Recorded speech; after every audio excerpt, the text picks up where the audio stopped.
শুভ সকাল বন্ধুরা। এই এখন খেলা শেষ হওয়ার মুহূর্তে, খেলাটা শেষ হলেই আমি এখন সকালবেলা বেরোবো, বন্ধু বান্ধবের সঙ্গে দেখা করব, চায়ে পেয়ে আড্ডা হবে। বাড়ির থেকে বেরিয়ে বন্ধু বান্ধবের সঙ্গে চা খেলাম। চা খেয়ে একটু সামনেই মাঠ ছিল, মাঠে গেলাম।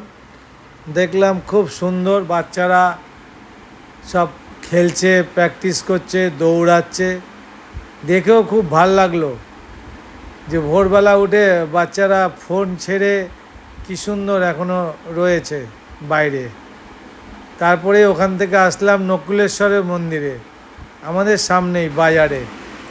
তারপরে গেলাম দুষ্টুকে দেখতে মেজদার বাড়িতে, এটা মেজদার নাতি। তো গিয়ে দেখি দুজনে মিলে, মা আর ও মিলে রুটি মেকারে রুটি করছে। তারপরে দুষ্টুকে একটু আদর টাদর করে তারপরে বেরোলাম। ও যেই দেখেছে ভিডিও করছে মুখ লুকিয়ে দেয়, তারপরে লুকিয়ে লুকিয়ে ভিডিও করলাম। আমি এখন দাদার বাড়িতে এসেছি, বড়দার বাড়িতে। একজন আছেন অতিথি, তাকে দেখতে এসেছি। তাকে পাওয়া যায় না।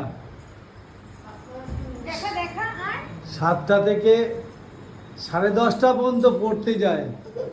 কি যে পড়ে ভগবান জানে। এই যে ইনি হচ্ছে আমার অতিথি।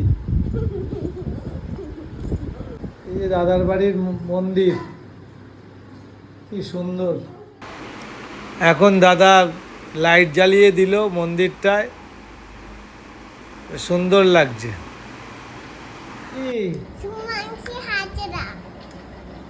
কি হাজরা? বাবা, কোন ক্লাসে পড়ো? কোন ক্লাসে পড়ো? নার্সারি। বাহ, নিচে নিচে কথা বলছে। হাতে আবার ঘড়ি পড়েছে, দেখো কি দারুণ ঘড়িটা। কটা বাজে? আবার লাইট জ্বলে। 10টা বাজে। ও বাবা, আবার লাইট জ্বালিয়ে দিল। আমাকে একটু চা খাওয়াবে? খাওয়াবে না? বাহ, এখানে সিমুই কি সুন্দর গাড়ি চালাচ্ছে, দারুণ। এই ঘরটা কার? ও দাদার। বাহ, কি সুন্দর ঘরটা সাজিয়ে রেখেছে। এই যে ইনি আমার গিন্নি, ইনি গল্প করছেন। বাহ বাহ বাহ, পিছনটা দেখি। আরে সাবাস, তো বাইরে। এই চুলটা আমি ওকে দিয়েছি, ও পরে এসে আমাকে দেখাচ্ছে, আমার সঙ্গে গল্প করলো, করে তারপরে আমরা বাড়িতে আসলাম। এইমাত্র দাদার বাড়ি থেকে আসলাম। এখন আমরা ডিনার করব, আবার পরের দিন আপনাদের সঙ্গে দেখা হবে। Good night.